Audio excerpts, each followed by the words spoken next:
ஐந்து கரத்தனை ஆனை முகத்தனை இந்தின் இளம்பிறை போலும் எயிற்றனை நந்தி மகந்தனை ஞான கொழுந்தினை குந்தியில் வைத்தடி போற்றுகின்றேனே. தந்தை தாயாவானும் சார்கதீங்கு ஆவானும் அந்தமிலா இன்பன் நமக்கு ஆவானும் எந்தமது ஊனாகுவானும் உயிராகுவானும் அருட்கோனாகுவானும் குரு நமசவித்ரே ஜகதேகசக்ஷே ஜகத் பிரசூதி ஸ்திதிநாசஹேதவே த்ரைமயாய த்ரிகுணாத்மதாரிணி விஞ்சி நாராயண சங்கராத்மனி.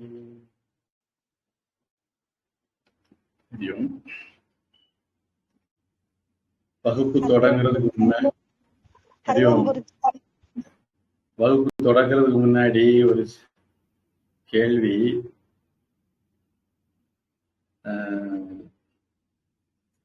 இதுல வரக்கூடிய பாத்திரங்கள் அது சம்பந்தமான கதைகள் சொல்லி பொருள் சொல்றத தொடரணுமா, இல்ல வெறுமனே மேலோட்டமா பொருள் சொன்னா போதுமா?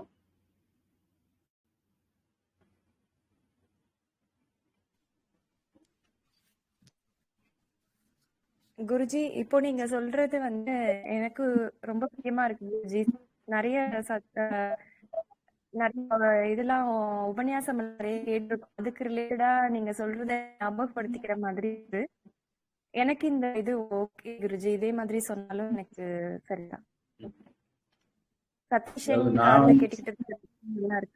நான் என்ன வேணும்னு சொல்லலாம். அதை கேட்கிற ஒரு கதை சொல்லுவாங்க. ஒரு சொற்பொழிவு ஏற்பாடு பண்ணியிருந்தாங்களா. அப்போ பேசுறவர் கேட்டாரா எவ்வளவு நேரம் பேசணும் அப்படின்னு. ஆடியன்ஸ் சொன்னாங்களா, நீங்க எவ்வளவு நேரம் வேணாலும் பேசுங்க, நாங்க 5 நிமிஷம் தான் கேட்போம் அப்படின்னு. அது மாதிரி ஆயிடக்கூடாதுல்ல, அதனால கேட்டேன். இல்ல குருஜி, ரொம்ப சுவாரஸ்யமா இருக்கு நீங்க சொல்றது. நிறைய விஷயங்கள் ஞாபகப்படுத்திக்கிறதுக்கு இதா இருக்கு. ஏற்கனவே உபன்யாசத்துல கேட்டது படிச்சது எப்பவோ எங்கேயோ படிச்சு மறந்து போனதெல்லாம் கூட திரும்ப ஞாபகப்படுத்திக்கிறதுக்கு ரொம்ப நல்லா இருக்கு குருஜி. ஏன்னா இன்னைக்கு நம்ம அஸ்வினி தேவர் பத்தி பார்க்க போறோம். அவங்கள பத்தி நிறைய கதையெல்லாம் இருக்கு, அதனாலதான் கேட்டேன். சரி, உங்களுக்கு இருக்கும்னா இத பத்தி சொல்லுங்க குருஜி. எப்படி?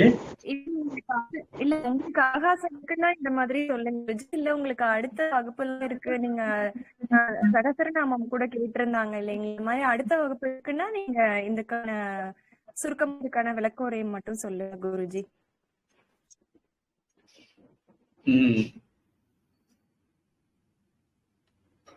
சகஸ்ரநாமம் தொடங்குறது மாதிரி இல்ல, சூழ்நிலை பொறுத்துதான் தொடங்குவேன். சகஸ்ரநாமம் தொடங்கினா அதுலயே இத மாதிரி நிறைய சொல்ல வேண்டி வரும். ஒருவேளை இங்க கொஞ்சம் சொல்லி இருந்தா அங்க கொஞ்சம் கம்மியா சொன்னா போதும். ஏன்னா அதுவும் பகவானுடைய நாமங்கள், அதுக்கு பின்னாடி புராண கதைகள் அப்படின்னு வர்றது. எத்தனை பேர் வராங்கன்னு கேட்டுட்டு தொடங்குங்க குருஜி. ஏன்னா உங்க டைம் வேஸ்ட் ஆயிடக்கூடாதுல்ல. ஏதோ பேசுறீங்கன்னு நினைக்கிறேன், ஆனா கொஞ்சம் விட்டு விட்டு கேட்க. எனக்கு சகஸ்ரநாமம் எத்தனை பேர் வராங்கன்னு கேட்டுட்டு தொடங்குங்க குருஜி. ஏன்னா நிறைய பேர் வரலன்னா உங்களுக்கு டைம் வேஸ்ட் ஆயிடும் குருஜி. அனுவுக்கு அவங்க பேசுறது நல்லா கேக்குதா? எனக்கு கேக்குது குருஜி. நீங்க சொல்லுங்க, என்ன சொன்னாங்க? இல்ல, விஷ்ணு சகஸ்ரநாமம் கேட்கறதே கத்துக்கிட்டேன் குருஜி. அது அந்த கொரோனா டைம்ல கத்துக்கிட்டோம் குருஜி. ஆன்லைன் இதுல நானுமே கத்துக்கிட்டேன், அனுவுமே கத்துக்கிட்டு. வேற யாரும் வரவங்க விருப்பம் இருந்தா பாருங்க குருஜி. ஏன்னா நீங்க கஷ்டப்பட்டு எடுத்துட்டு யாரும் கிளாஸ் வரலன்னா உங்க டைம் வேஸ்ட் ஆயிடும் குருஜி. என்ன பொறுத்த வரைக்கும் ஆர்வமா ஒருத்தர் இருந்தாலும் நான் கிளாஸ் எடுப்பேன். ஆனா ஓகே. ஆர்வம் இல்லாம எத்தனை பேர் இருந்தாலும் எனக்கு பிரயோஜனம் இல்லை. அதான் சரி குருஜி. அதான் உங்க டைமுக்கு தகுந்தாப்புல பாத்துக்கோங்க குருஜி. ம். இப்ப நாம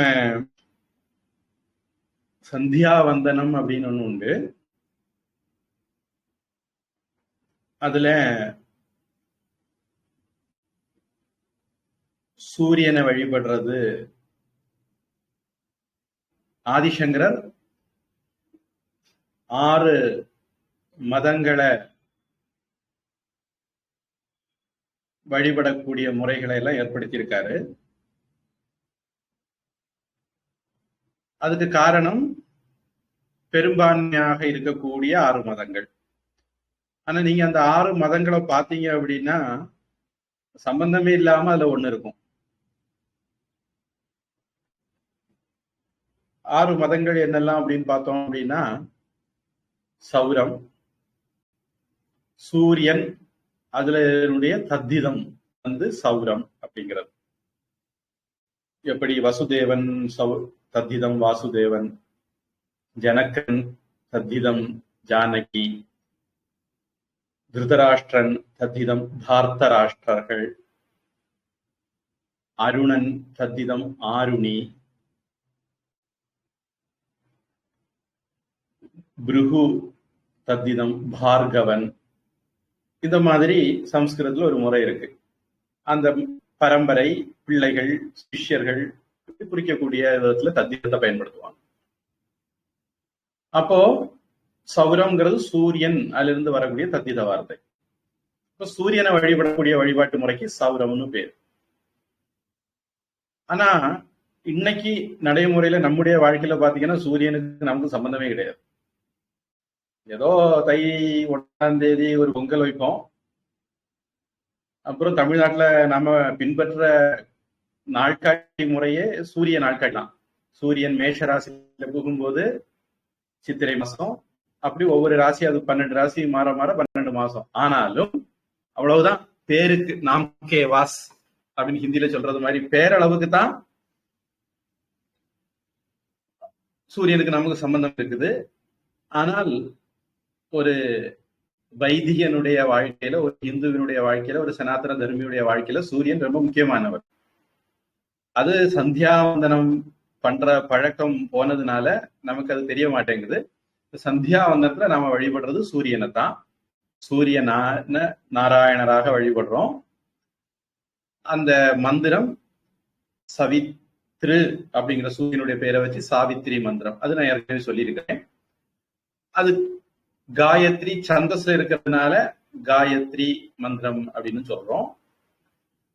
அந்த சந்தியாவந்தன வழிபாட்டு முறை காலையில, மதியம், சாயந்தரம் 3 வேளை ஒருவர் வழிபடணும். 3 வேளை காயத்ரி சாவித்ரி மந்திரம் ஜெபம் பண்ணணும். அதுல ஒரு பேக்கேஜ் மாதிரி வரும்.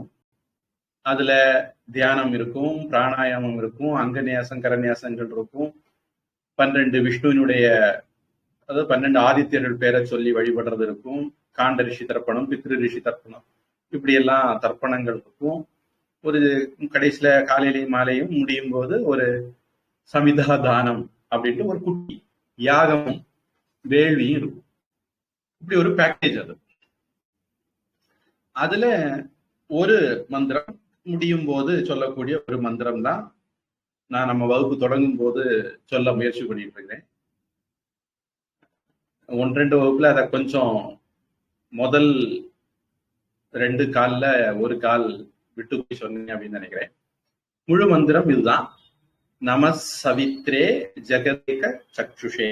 ஏ சவித்ரு தேவனே, சவிதாவே, சூரியனே, உலகத்துக்கு ஒரு கண்ணாக இருக்கிறவனே, ஜெகத் பிரசூதி, ஜெகத்தை படைக்கிறவனே, ஸ்திதி காப்பாற்றுகிறவனே, நாசஹேதவே,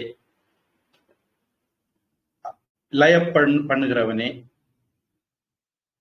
அழிக்கிறது அப்படிங்கிற வார்த்தைக்கு லயம்ங்கிறது தமிழ்ல அர்த்தம். இருந்தாலும் நம்ம அழிக்கிறதுன்னு சொன்ன உடனே டெஸ்ட்ராய்ங்கிற அர்த்தத்துக்கு போயிடக்கூடாதுங்கிறனால நான் அதை மாற்றி சொல்றேன். திரைமயாய திரிகுணாத்ம தாரிணே, சத்வரஜஸ்தமஸ் அப்படிங்கிற 3 குணத்தை உடையவனே. வேதத்துக்கு திரையின்னு ஒரு பேர் உண்டு. ரிக் யஜு சாமம், செய்யுள்கள், உரைநடை, பாடல்கள்.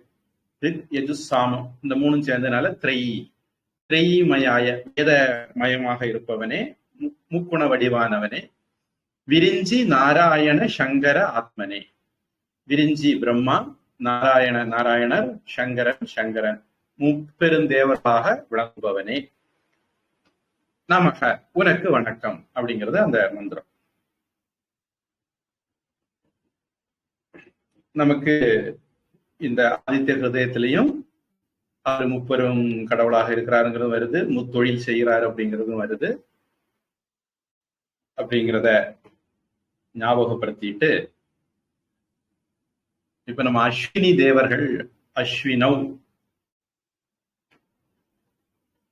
வசவ சாத்தியாக அப்படிங்கிறது வரைக்கும் பார்த்தோம். அடுத்தது அஸ்வினவ் அப்படிங்கிறது பார்க்கணும். பிதரோ வசவ சாத்தியா, பித்திருக்கு பார்த்துட்டோம், வசுக்கள் பார்த்துட்டோம். வசுக்கள் ரொம்ப மேலோட்டமா தான் சொல்லியிருக்கேன். சாத்தியர்கள் பார்த்துட்டோம். அடுத்தது அஸ்வினி தேவர். அது பார்க்கறதுக்கு முன்னாடி உங்களுக்கு சில டிப்ஸ் சொல்றேன். வியாசர் மகாபாரதம் அப்படிங்கிற இதிகாசத்தை எழுதினார், நமக்கு தெரியும். சத்தியவதியினுடைய பிள்ளை அவரு இமயமலை அடிவாரத்துல இருந்து தபஸ் பண்ணார். அப்போ அவருக்கு ஒரு காட்சி தபோபலத்துல உருவாச்சது. இது மகாபாரதத்துல தொடக்கத்துல இருக்கு. நான் இப்ப சொல்றது முதல் அத்தியாயமே, மகாபாரதத்துடைய முதல் அத்தியாயமே. மகாபாரத முதல் அத்தியாயத்துல உக்ரஸ்ரவஸ் அப்படிங்கிற சௌத்தி, அதாவது சூத்த பௌராணிகர், ரோமனுடைய பிள்ளை, ரிஷிகள்கிட்ட சொல்லும் போது, இப்பதான் ஜனமேஜயன் கிட்ட இருந்து மகாபாரதம் கேட்டு வந்திருக்கிறேன், அங்க வைஷம்பாயன மகரிஷி வியாசருடைய சிஷ்யர் சொன்னாரு, அத உங்களுக்கு அப்படின்னு சொன்ன உடனே இவங்க சரி அந்த கதையை சொல்லுங்களேன்னு சொல்லி கேட்க இவர் சொல்ல ஆரம்பிக்கிறார். அப்ப வியாசர் இந்த உலக சிருஷ்டிய பாக்குறார். எங்கேயுமே இருட்டா இருந்தது, அறிவில்லாம இருந்தது. அப்போ ஒரு பெரிய முட்டை, பிரம்ம அண்டம் பெரிய முட்டை, ஒரு பெரிய முட்டை இருந்தது. அந்த முட்டையில இருந்துதான் இந்த உலகம் தோன்றிச்சது அப்படின்னு நம்முடைய விஞ்ஞானம்.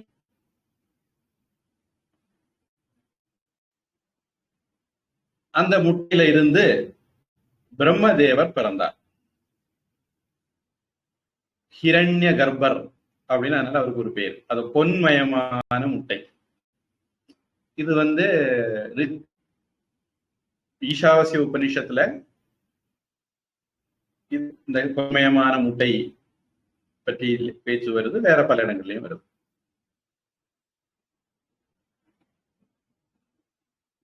முதல் சிருஷ்டி இந்த ஹிரண்ய கர்ப்பர்ட்ட இருந்து, இந்த ஹிரண்யமான முட்டையில இருந்து பிரம்மதேவர் பிறக்கிறார்.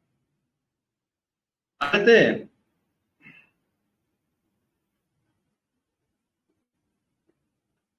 ஸ்தானு, பிரம்மபுத்திரரான ஸ்வாயம்புவ மனு. 14 மனுக்கள் உண்டு. அதுல முதல் மனுவுக்கு பேரு ஸ்வாயம்புவ மனு. இப்ப நாம நடக்கிற மன்வந்திரம், இதனுடைய மனு சூரியனுடைய புத்திரன், விவஸ்வான் உடைய புத்திரன், வைவஸ்வதன் அலையஸ் எனப்படுகிற யமதர்மராஜா. அந்த வைவஸ்வத மன்வந்திரத்துல நாம இருக்கிறோம். 7வது மன்வந்திரத்துல நாம இருக்கிறோம்.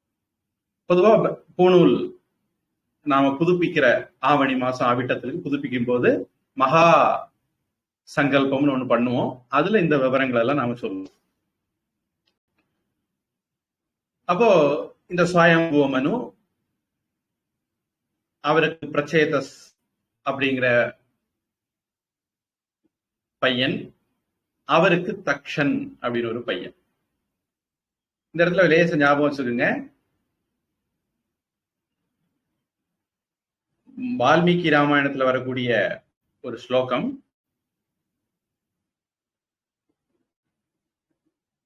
பிராச்சேதசாத் ஆசீத், பிராச்சேதசிடம் இருந்து ராமாயணம் வந்தது அப்படிங்கிற துணி. பிராச்சேதஸ் அங்க சொல்லப்படுறது வால்மீகி. வால்மீகி இந்த பிரச்சேதஸ் பரம்பரையில வந்தவர். அத்ரி மகரிஷியோட இந்த பிரச்சேதஸுக்கு ஒரு சம்பந்தம் உண்டு. வேலுக்குடி கிருஷ்ணனுடைய கிஞ்சித் என்பணி அப்படின்னு ஒரு ஆப் வச்சிருக்கிறார். அதை உங்களுக்கு யாருக்காவது கேட்கிற பழக்கம் இருந்தால் அண்மையில ஒரு வாரத்துக்குள்ள அவரு இந்த சம்பவம் சொல்றாரு. ராமாயணம் சொல்லிட்டு இருக்கிறாரு. அந்த ராமாயணத்துல ராமர், லக்ஷ்மண, சீதா 3 பேரும் அத்திரி மகரிஷி அனசூய ஆசிரமத்துக்கு போய் சேர்றாங்க. அங்க அத்திரி மகரிஷியுடைய பின்னணி சொல்லும் போது இந்த தகவல் வருது. அப்புறம் தக்ஷர் நமக்கு தெரியும், தாக்ஷாயணி சதி தேவி தக்ஷனுக்கு பிறந்தாள். அவளுடைய சகோதரிகள் நிறைய உண்டு. அந்த சகோதரர்கள் பட்டியல்ல ஒரு 7 பிள்ளைகள் தக்ஷருக்கு, 21 பிரஜாபதிகள். அதாவது உலக சிருஷ்டியை பத்தி வியாசர் அவருடைய ஞான திருஷ்டியில பார்த்துட்டு இருக்காரு. பிரம்மா, ஸ்தானு, சுவயம்பு மனு, பிராச்சேதஸ், தக்ஷர். தக்ஷருக்கு 7 பிள்ளைகள், 21 பிரஜாபதிகள். அப்புறம் விராட் புருஷன், விஸ்வே தேவர்கள், ஆதித்யர்கள், வசுக்கள். நான் இந்த டாபிக் எடுக்கிறதுக்கு காரணம், நமக்கு ஆதித்ய கிருதயத்துல வரக்கூடிய பெயர்களுக்கும் இதுக்கும் சம்பந்தம் இருக்கிறதால தான் இந்த டாபிக் எடுக்கிறேன். மறுபடியும் சொல்றேன், விராட் புருஷன், விஸ்வே தேவர்கள், ஆதித்யர்கள், வசுக்கள், அஸ்வினி தேவர்கள், யக்ஷர்கள், சாத்தியர்கள், பிசாச்சர்கள், குஹ்யகர்கள், பித்ரு தேவதைகள், இவங்கெல்லாம் பிறந்தாங்க. அப்புறம் நிறைய வித்வான்கள் பிறந்தாங்க, மகரிஷிகள் பிறந்தாங்க. ஜலம், மேலுலகம், பூமி, வாயு, இடைவெளி, திசைகள், வருஷங்கள், ரிதுக்கள், மாதங்கள், பாசங்கள், பகலிரவுகள் இதெல்லாம் உருவாச்சது. ஸ்தாவர ஜங்கமங்கள் இதெல்லாம் உருவாச்சது.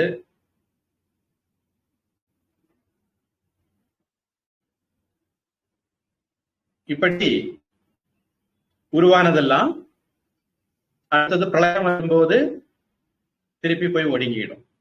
திருப்பி இதே முறையில மறுபடி வெளியே வரும். இப்படி ஒடுங்கி வெளியே வரும், ஒடுங்கி வெளியே வரும். இத பத்தி விவேகானந்த சாமி சொல்றார்.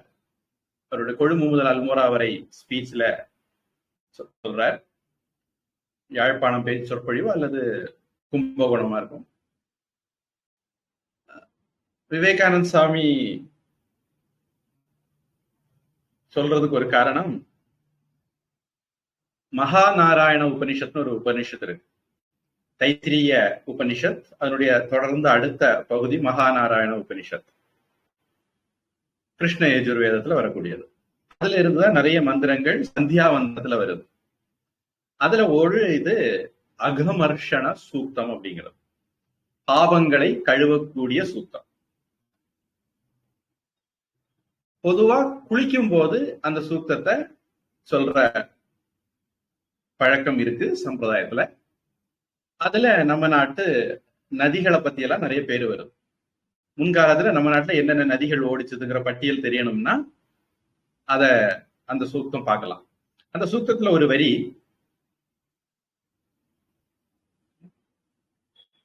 சூர்யா சந்திரமசௌ தாதா யதா பூர்வம கல்பயத். சூரியனையும் சந்திரனையும் பிரம்மாவானவர் முன் கல்பங்களில் இருந்தது போலவே படைத்தார் அப்படின்னு சொல்ற மந்திரம். அதை வச்சு விவேகானந்த சாமி சொல்லுவார், இந்த சிருஷ்டி அப்படிங்கிறது ஒரு சைக்கிள் மாதிரி. 1 2 3 4 கட்டாரம் சுத்துது, திருப்பி 1 2 3 4 12, மறுபடியும் 1 2 3 4 12, இந்த மாதிரி வர்றது. இது ஒரு விதமான புரிந்து கொள்ளுதல். பூஜ்ய சுவாமிஜி இத வேற விதமாவும் சொல்லுவாங்க, கடிகார மாதிரி. அதாவது சத்தியயுகம், திரேதாயுகம், துவாபர யுகம், கலியுகம், அப்புறம் மறுபடி துவாபர யுகம், திரேதாயுகம், சத்தியயுகம், மறுபடி சத்தியயுகம், திரேதாயுகம், துவாபர யுகம், கலியுகம். இந்த மாதிரி பெண்டுலம் மாதிரி இது நடக்கும் அப்படிங்கிறது பூஜ்ய சுவாமியுடைய அபிப்பிராயம். பொதுவா அதுக்கு நமக்கு வேற ஏதாவது சாஸ்திர ஆதாரங்கள் இருக்குதான் தெரியல. பொதுவா பாரம்பரியமான நம்பிக்கை சத்தியயுகம் அல்லது கிருதயுகம், திரேதாயுகம், துவாபர யுகம், கலியுகம், மறுபடி சத்தியயுகம் தான் வரும் கலியுகம் முடிஞ்ச உடனே அப்படிங்கிறது பொதுவான நம்பிக்கை. சரி, எப்படியானாலும் ஒரு மன்வந்தரம், அதுல 4 யுகங்கள், இந்த 4 யுகங்கள் மாறி மாறி வரும். அப்படி 72 சதுர்யுகங்கள், அந்த சதுர்யுகங்கள் முடிஞ்சு 14 மன்வந்தரங்கள், அப்படி 1000 சதுர்யுகங்கள், அப்புறம் பிரளயம். அப்படி பிரம்மாவுக்கு ஒரு பகல் ஆகணும், ஒரு பகல் முடிஞ்ச பிறகு இரவு வரும்போது பிரளயம், அப்புறம் பிரம்மாவுக்கு அப்படி 100 வயசாகணும், அப்புறம் அந்த பிரம்மா போயிட்டு அடுத்த பிரம்மா வருவார், அது இன்னொரு பிரளயம். இப்படி பிரளயங்கள்லயும் நிறைய இருக்கு. நம்ம தூங்குறோம், அது ஒரு பிரளயம். ஒரு கல்பம் முடியுது, அப்ப வர்றது இன்னொரு பிரளயம். இப்படி பிரளயங்கள்லயும் பல வெரைட்டி வச்சிருக்கிறோம். வியாசர் இப்படி ஒவ்வொரு பிரளயத்துக்கு பிறகும் மீண்டும் எல்லாம் பழையபடி வர்றத பாக்குறார். இந்த காலச்சக்கரம் ஆரம்பமும் முடிவும் இல்லாம இப்படியே சுத்திக்கிட்டே இருக்குது. இதுல 33,333 மகாபாரதனுடைய வார்த்தை இது. 33,000களும் 33,100களும் 33மாக தேவருடைய சிருஷ்டி பார்க்கிறார். அதுல திவஸ், புத்திரன், பிருகத், பானு, சக்ஷு, ஆத்மா, விபாவசு, சவிதா, ரிஷிகன், அர்க்கன், பானு, ஆஷா, ரவி, இப்படி சூரியனுடைய பிள்ளைகள். இதற்கு பிறகு மஹ்யர் அப்படின்னு பேருள்ள வைவஸ்வத மனு, அப்புறம் அவருக்கு பிள்ளை தேவபிராட், அவருக்கு பிள்ளை சுப்ராட், அவருக்கு 3 பிள்ளைகள் தசஜோதி, சதஜோதி, தசன 10, தசஜோதி, சதஜோதி, சதம்னா 100, சகசிரஜோதி, சகசிரம்னா 1000, இப்படி 3 பிள்ளைகள். இதுல தசஜோதிக்கு 10,000 பிள்ளைகள், அதுக்கு 10 மடங்காட்டு சதஜோதிக்கு, அதுக்கு 10 மடங்காட்டு சகசிரஜோதிக்கு பிள்ளைகள். இப்படி இவர்கள்ட்ட இருந்துதான் குரு வம்சம், யது வம்சம். இந்த இடத்துல குரு ரெண்டும் உச்சரிப்பு வித்தியாசம் உண்டு.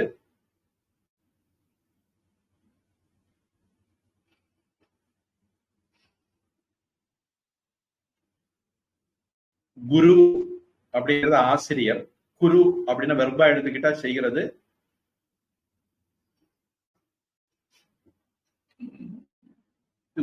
குருன்னு ஒரு அரசன் இருந்ததுனால அதை வச்சு குரு வம்சம். யது வம்சம் யாதவர்கள், கிருஷ்ணன் அந்த வம்சம். பரத வம்சம், யயாதி வம்சம், இக்ஷ்வாகு வம்சம், இந்த மாதிரி நிறைய ராஜரிஷி வம்சங்கள், மற்ற பிராணி சிருஷ்டி எல்லாம் உருவாச்சது. அப்படி முதல் மன்வந்தரத்துல இருந்து 7வது மன்வந்தரம் வரைக்கும் வியாசர் வந்துட்டார். இப்படி சிருஷ்டி மகாபாரதத்துல தொடக்கத்துல வியாசருடைய வார்த்தையில சொல்லப்பட்டிருக்கு. இந்த மகாபாரதத்தை வியாசர், அவருக்கு துவைபாயனர்னு ஒரு பேர் உண்டு, அவரு தன்னுடைய பிள்ளை சுகமுனிவருக்கு சொன்னார். அப்புறம் தன்னுடைய தகுந்த மற்ற சிஷ்யர்களுக்கும் சொன்னார்.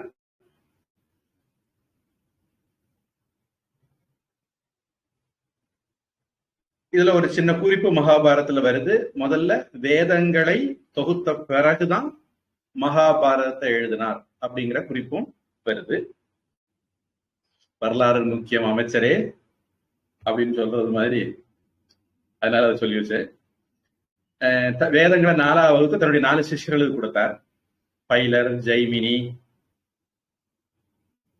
வைஷம்பாயனர், அந்த மாதிரி. அதுல ஒரு சிஷ்யர் வைஷம்பாயனர், அவர் தான் ஜனமேஜயனுக்கு இந்த கதையை சொல்றார். இதுல 60 லட்சம் ஸ்லோகங்கள் தேவலோகத்திலையும் 15 லட்சம் ஸ்லோகங்கள் பித்ருலோகத்திலையும் 14 லட்சம் ராட்சசர்கள் யக்ஷர்கள் அவங்கள் மத்தியிலையும் 1 லட்சம் மட்டும் மனிதர்களிடத்தையும் விளங்குது அப்படிங்கிற குறிப்பும் மகாபாரதத்துல வருது. தேவர்களுக்கு நாரத மகரிஷி சொல்லியிருக்கார். அப்போ 60 லட்சம் தேவருடைய மகாபாரதத்துல. அசிதர் தேவலர் அப்படிங்கிறவங்க, இந்த அசிதர் தேவலர்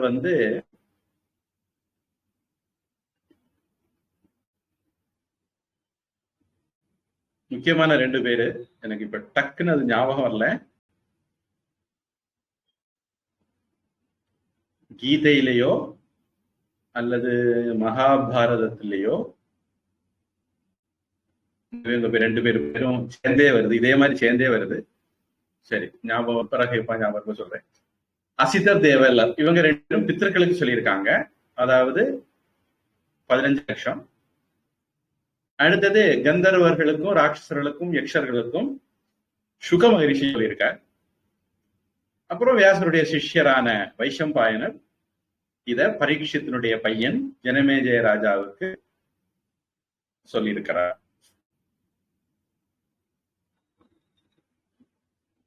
இந்த மகாபாரதத்துல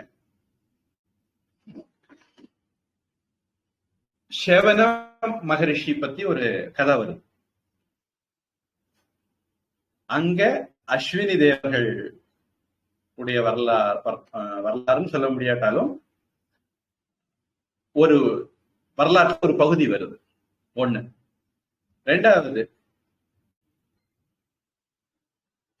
பாண்டவுக்கு மாத்திரி மூலமாக பிறந்த குழந்தைகள் 2 நகுல சகதேவர்கள். அவர்கள் அஸ்வினி தேவருடைய அனுகிரகத்தினாலதான் பிறந்தாங்க. அதனால இந்த மகாபாரத பீடிகை சொன்னேன். ரிக்குவேதத்துல இவங்களுக்கு ஒரு முக்கியமான பங்கு இருக்கிறத நம்ம பார்க்க முடியுது. சுமார் 50 சூக்தங்கள் இவர்களை புகழ்ந்து இருக்கு. எந்த அளவுக்கு இவங்க வேத காலத்துல முக்கியமா இருந்திருப்பாங்க அப்படின்னு நம்ம புரிஞ்சுக்கலாம். இவர்களை பற்றி சூரியனுடைய இரட்ட பிள்ளைகள், உங்களுக்கு இப்படி ஒரு கதை இருக்கிறது தெரியும்னு நினைக்கிறேன். பிள்ளையார் எப்படி பிறந்தார் அப்படிங்கிறதுக்கும் இப்படி ஒரு கதை இருக்கு. ஹனுமான் எப்படி பிறந்தார் அப்படிங்கிறதுக்கும் ஒரு கதை இருக்கு. அதே மாதிரி அஸ்வினி தேவர்கள், அதாவது பார்வதியும் சிவனும்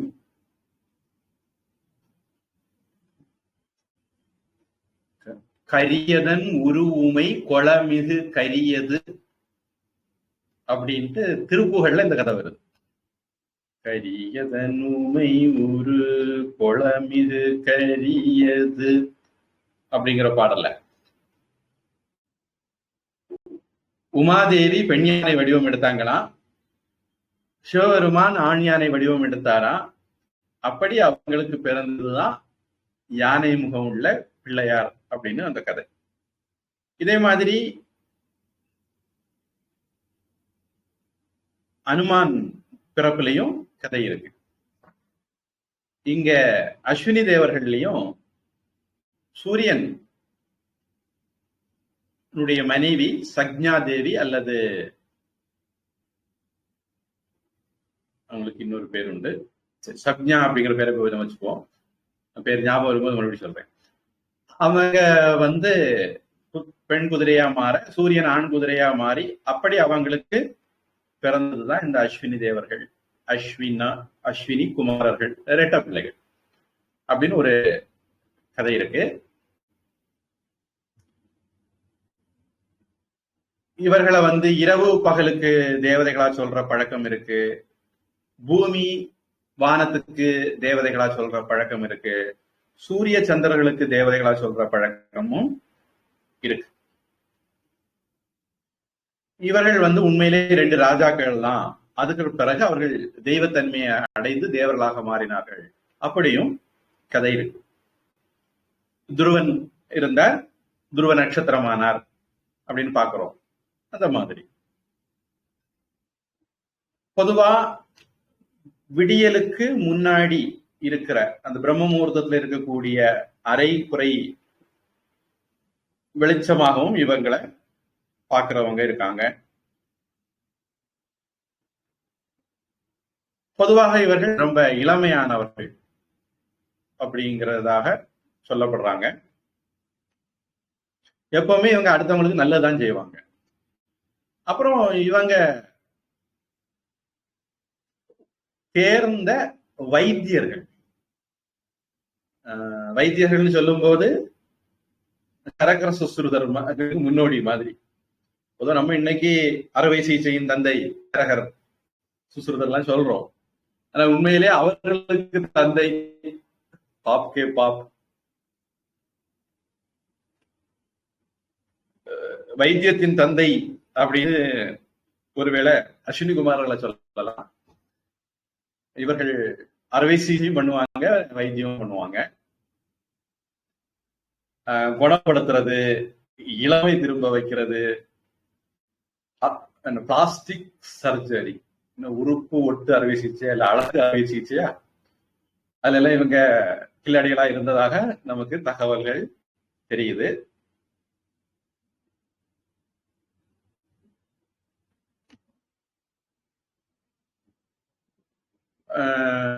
நம்ம அவங்கள பிரார்த்தனை பண்ணா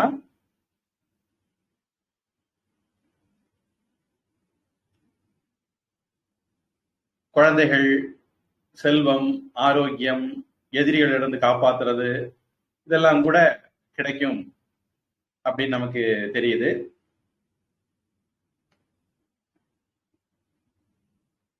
இதனால வேற சூக்தங்கள்ல அவங்கள பிரார்த்தனை பண்றதாட்டு நமக்கு தெரிய வருது. செவனர் அப்படின்னு ஒரு ரிஷி, உபமன்யு அப்படின்னு ஒரு ரிஷி.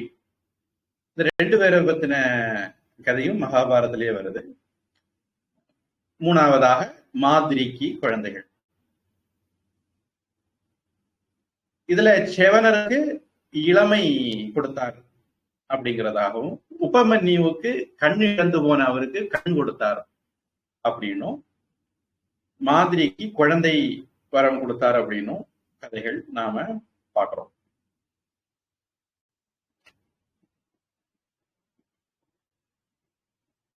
அப்புறம் 28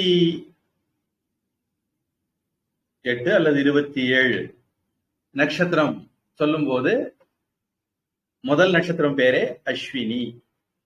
அஸ்வினி, பரணி, கார்த்திகை, ரோஹிணி, மகேரம், திருவாதிரை, புனர்தம், பூயம், ஆயில்யம், மகம், பூரம், உத்திரம், அத்தம், சித்திர, சோதி, விசாக, அனுஷம், கேட்டை, மூலம், பூராடம், உத்திராடம், திருவோணம், அவிட்டம், சதயம், பூரட்டாதி, உத்திரட்டாதி, ரேவதி. இந்த 27ல 28 அப்படிங்கிறது சில பேர் அபிஜித்னு ஒரு நட்சத்திரத்தை சேர்த்து சொல்லுவாங்க. மற்றபடி 27 நம்ம ஜோசியம் இல்ல, நம்ம 27 தான் வச்சுதான் இலக்கணம் போடுறோம். மேஷ ராசியில முதல் நட்சத்திரம், 4 பாதமும் மேஷராசியிலே இருக்கும். அஸ்வினி, பரணி 2 நட்சத்திரத்துக்குமே அத்தனை பாதங்களும் மேஷராசியிலே வந்துடும். அதுல யாராவது அஸ்வினி, பரணியில பிறந்திருந்தால் அவர்கள் மேஷராசின்னு கண்ணை மூடிட்டு சொல்லிடலாம். கார்த்திகையா இருந்தா யோசிக்கணும் எந்த பாதத்துல பிறந்தாங்க. முதல் பாதமா இருந்தா மேஷம், அடுத்த 3 பாதங்களா இருந்தால் ரிஷபம். ஒவ்வொரு நட்சத்திரத்தையும் 4 பாதங்களா பிரிப்பாங்க. அப்படி 27 நட்சத்திரத்தையும் 4ஆ பிரிக்கும் போது 108 பாகங்கள் வரும். இந்த 108க்கும் நம்முடைய வாழ்க்கைக்கு நிறைய சம்பந்தம் இருக்கு. ஜபமாலை 108, அர்ச்சனை 108, அந்த மாதிரி அதை பத்தி நீங்க ஆராய்ச்சி பண்ணிக்கிங்க. தகவலுக்கு சொன்னேன். இதுல அஸ்வ அப்படிங்கிற வார்த்தைக்கு குதிரை அப்படிங்கிற ஒரு அர்த்தம் இருக்குது.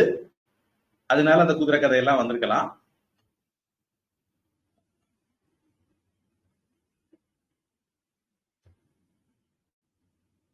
குதிரையினுடைய தலை மாதிரி இந்த குதிரை கதை வந்ததுக்கு இன்னொரு காரணம், குதிரையினுடைய தலை மாதிரி தான் அந்த அஸ்வினி நட்சத்திரம் இருக்கும்.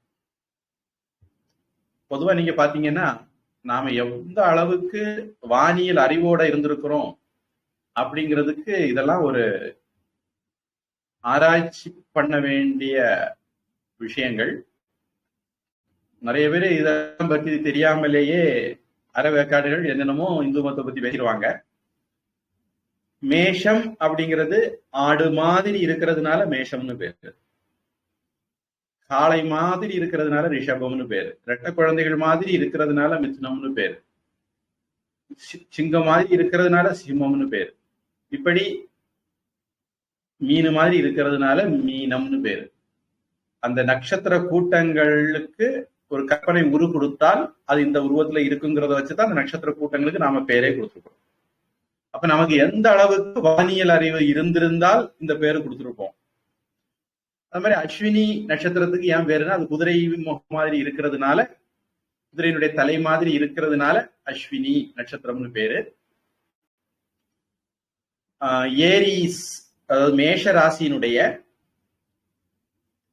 தலைப்பகுதியில 3 நட்சத்திரமா இது இருக்கும் அப்படின்னு சொல்றாங்க.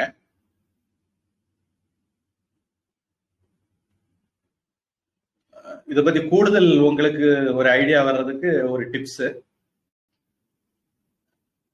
யுனிக் சாஃப்ட்வேர்னு ஒரு குரூப் டெலிகிராம்ல இருக்கு. அதுல ஸ்டெல்லேரியம் அப்படின்னு ஒரு ஆப் உடைய லிங்க் கிடைக்கும். இல்ல நீங்க கூகுள் பண்ணி எடுத்துக்கிட்டாலும் சரிதான். கம்ப்யூட்டர் வெர்ஷன் பொதுவாக ஃப்ரீ, போன்ல காசு வாங்குவாங்க நினைக்கிறேன்.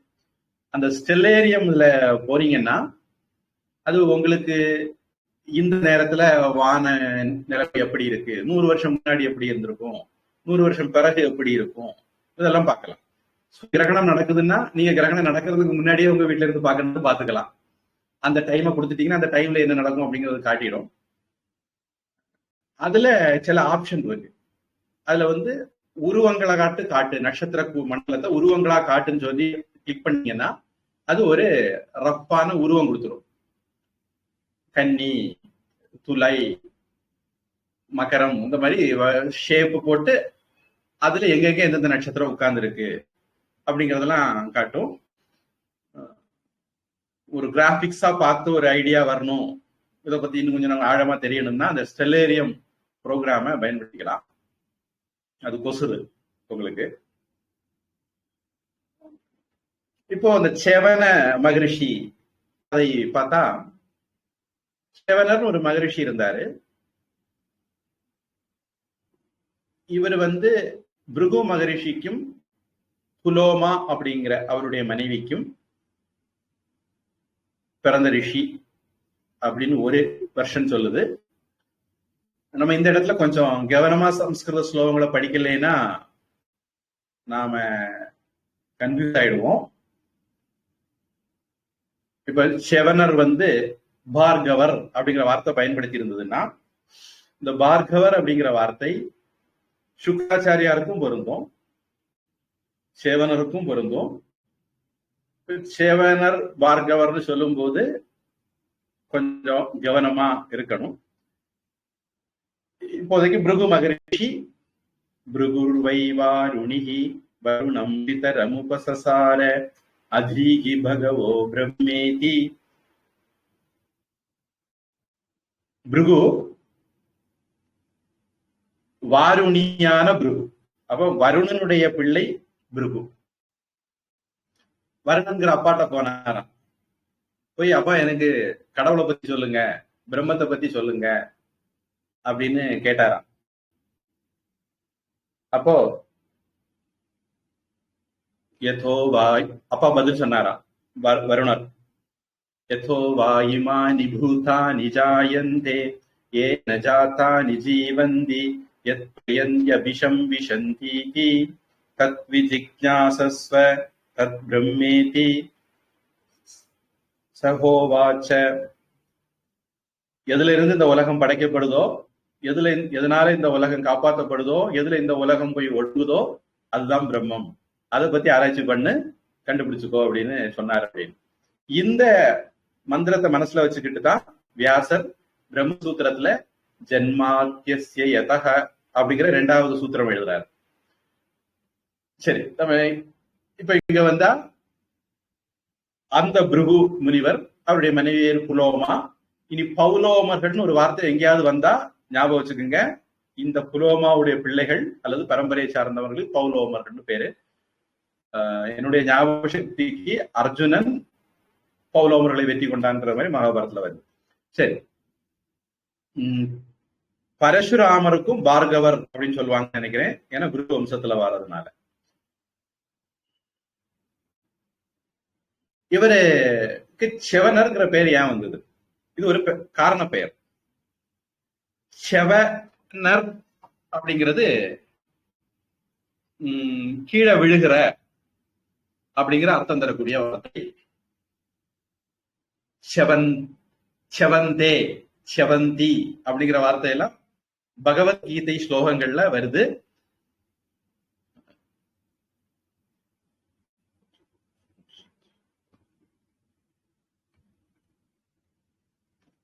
அப்படின்னு எனக்கு ஞாபகம். ஒருவேளை உபனிஷத்துல இருந்தும் சொல்லலாம், பகவத்கீதையில வரலாம், அல்லது உபனிஷத்துல வருது. வழுவுகிறார்கள், விழுகிறார்கள் அப்படிங்கிற அர்த்தத்துல இந்த வார்த்தை பயன்படுத்தப்படும். இவர் அம்மாவுடைய கர்ப்பத்துல இருந்து வழுகிட்டார், விழுந்துட்டார் அப்படிங்கிறதுனால அவருக்கு செவனர். எப்படி அப்படின்னா அபார்ஷன் ஆயிட்டது. குழந்தை வயிற்றுல இருக்கும்போது முழு வளர்ச்சி அடைகிறதுக்கு முன்னாடியே அபார்ஷன் ஆயிருக்கலாம்.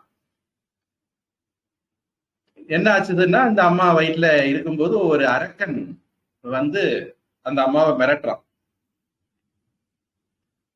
அந்த பயத்துல அந்த அம்மாவுக்கு கர்ப்ப சிதைவு உண்டாகுது. கர்ப்ப சிதைவுன்னு அதை சொல்ல முடியாது, குழந்தை பிறந்துருது. அப்படி பயத்துல குழந்தை பிறந்துருது அப்படின்னு வச்சுக்கோம். அப்படி பிறந்ததுனால இந்த குழந்தைக்கு செவனர் அப்படிங்கிற பேரு வந்தது. பிறந்த குழந்தை அப்படியே அந்த அசுரனை ஒரு பார்வை பார்த்தது. எங்க அம்மாவையடா மிரட்டுற அப்படின்னு. அந்த அசுரன் அப்படியே சம்பலாகி போயிட்டான்.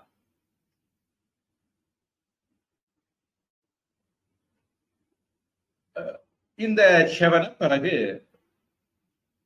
தியானத்துல உட்கார்ந்திருந்தார். இப்படியே பல வருஷங்கள் ஆகி போச்சுது. அவரை சுத்தி வன்மீகம் உருவானது. வன்மீகம் அப்படின்னு நமக்கு தெரியும் நினைக்கிறேன்.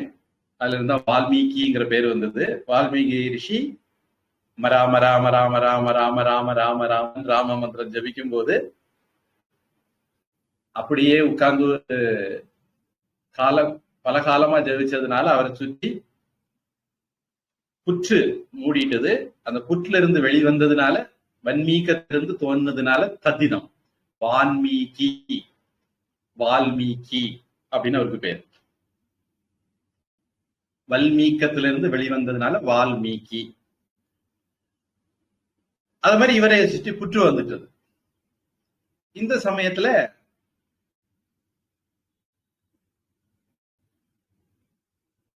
ஷரியாதி அப்படின்னு ஒரு ராஜா காட்டுக்கு பிக்னிக் வந்தார், அல்லது டூர் வந்தார். ராஜாக்கள் அந்த மாதிரி வருவாங்க, வேட்டையாட வருவாங்க. இவர் வந்தார். வரும்போது அவருக்கு பிரியமான ஒரு பிள்ளை இருந்தது, சுகன்யான்னு பேரு. சுகன்யா நல்ல பொண்ணு, நல்ல கன்னி அப்படின்னு அர்த்தம். இந்த சுகன்யாவை கூட்டிட்டு வந்தார். அந்த பிள்ளை அடம் பிடித்து கூட்டிட்டு வர.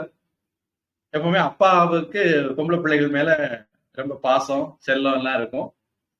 இதெல்லாம் கூட்டிட்டு வந்துட்டார். நம்ம ஏற்கனவே பார்த்திருக்கிறோம்னு நினைக்கிறேன்.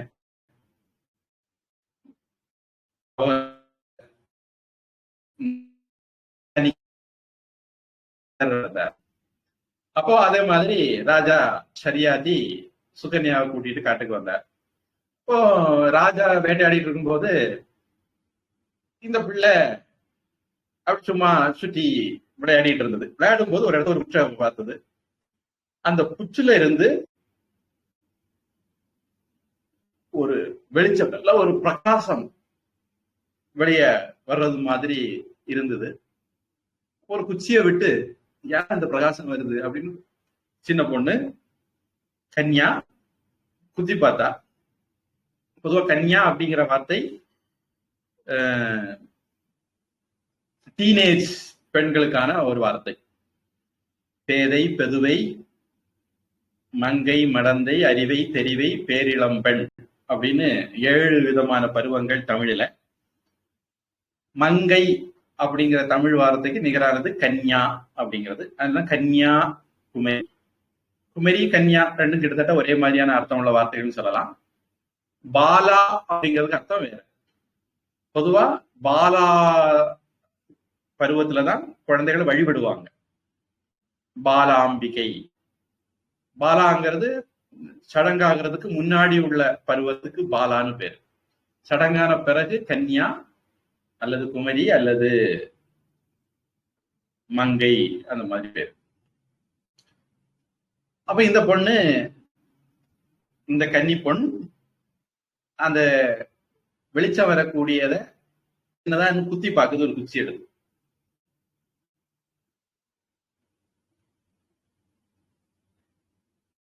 அந்த குச்சி போய் அந்த வெளிச்சம் வந்து அந்த ரிஷியுடைய கண்ணுல இருந்தாக்க வந்தது. கண்ணுல போய் குச்சி குத்தி கண்ணு குருடாய் போச்சு.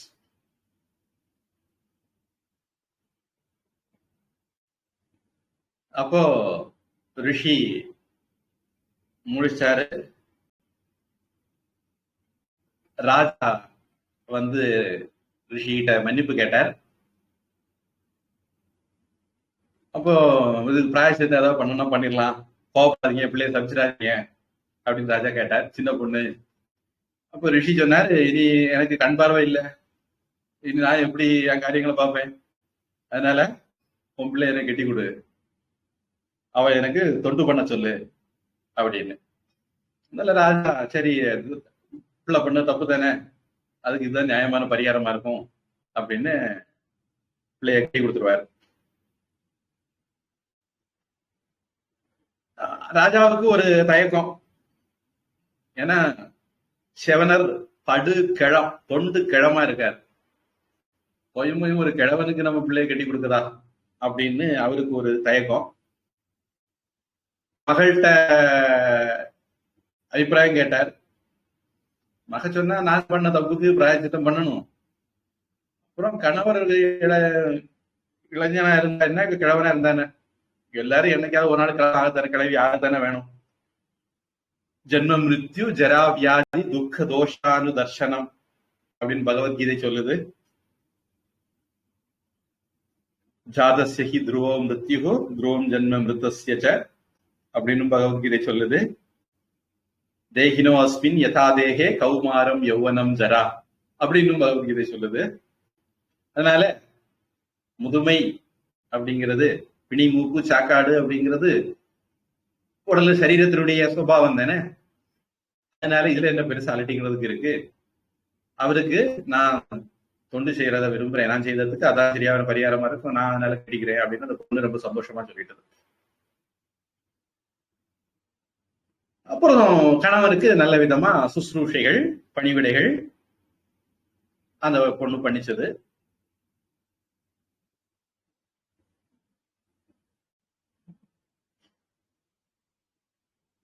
இவளுடைய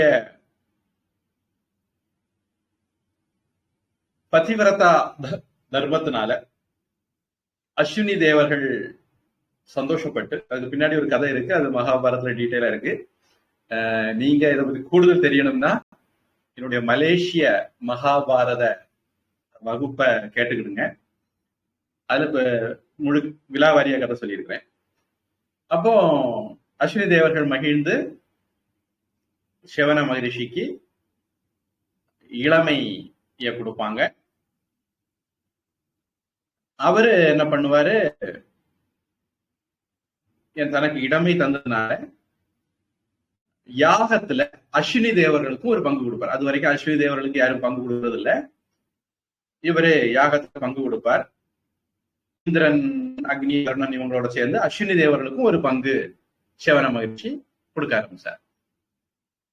இதுல இந்திரனுக்கு கோபம் வந்தது அப்படிங்கிற மாதிரி அந்த கதை போகும். அது மகாபாரதத்தில் கண்டுகொள்க மலேசியா வகுப்புல. இன்னொரு வெர்ஷன் வந்து சுக்கிரனுக்கும் பௌலோமிக்கும் பிள்ளை அப்படிங்கிறது மாதிரி சொல்லுது.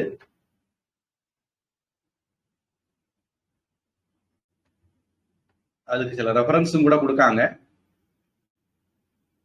அது வந்து பார்கவர் அப்படிங்கிறதுல இருந்து வந்திருந்தா அது யோசிக்க வேண்டிய விஷயம்.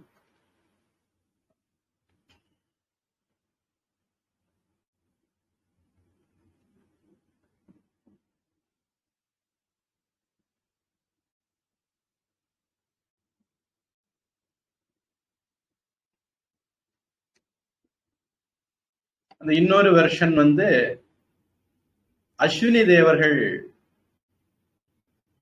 அடிக்கடி ரிஷி வீட்டை வந்து போவாங்க. அதனால ரிஷியே அஸ்வினி தன்னுடைய மனைவி தனக்கு ரொம்ப அன்போடு உண்மையா சேவை செய்ததுனால மகரிஷி மனைவிக்கு ஏதாவது பதிலுக்கு செய்யணும்னு நினைச்சார். அதனால அவரு தன்னை பார்க்க வரக்கூடிய அஸ்வினி தேவர்கள்ட்ட இப்படி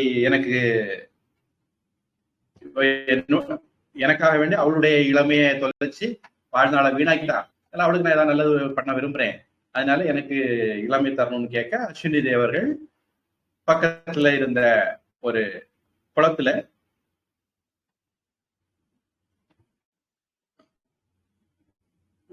சித்தா அப்படிங்கிற ஏரி குளம், அதுல குளிச்சு கரையேற சொன்னாங்க. அதுல குளிச்சு வெளியே வந்த உடனே அவருக்கு இளமை மீண்டு வந்தது. அப்புறம் கொஞ்ச நாள் கழிச்சு அப்பா மக எப்படி காலம் கழிக்கிறான்னு பாக்குறதுக்காக வேண்டி கொஞ்சம் வருத்தத்தோட நல்லா இருக்கான்னு பாக்குறதுக்கு வந்தாரு. வந்தா பார்த்தா ஏதோ ரொம்ப இளைய ஒரு ஆள் இருக்காரு அப்படி பார்த்தா மகளுக்கு மேல அப்பாவுக்கு சந்தேகம் வந்துச்சு. அப்புறம் தான் தெரிஞ்சது இல்ல அந்த தொண்டு கிழந்தா இப்படி இளமை திரும்பி உட்கார்ந்து இருக்குன்னு அப்ப தெரிஞ்சுக்கிட்டேன்.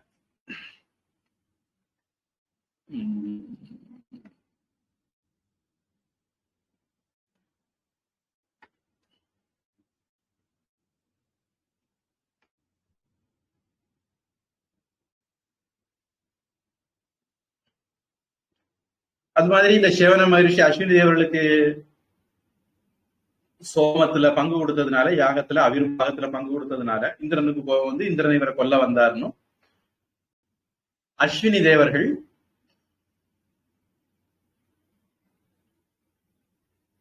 அவரை காப்பாத்தினார் அப்படிங்கிறது மாதிரியும் அந்த கதை போகுது. ரொம்ப துல்லியமான விவரங்களுக்கு மகாபாரதம் மலேசியாவுக்குள்ள பாத்துங்க. ஏதாவது கேள்வி இருந்தா சொல்லுங்க.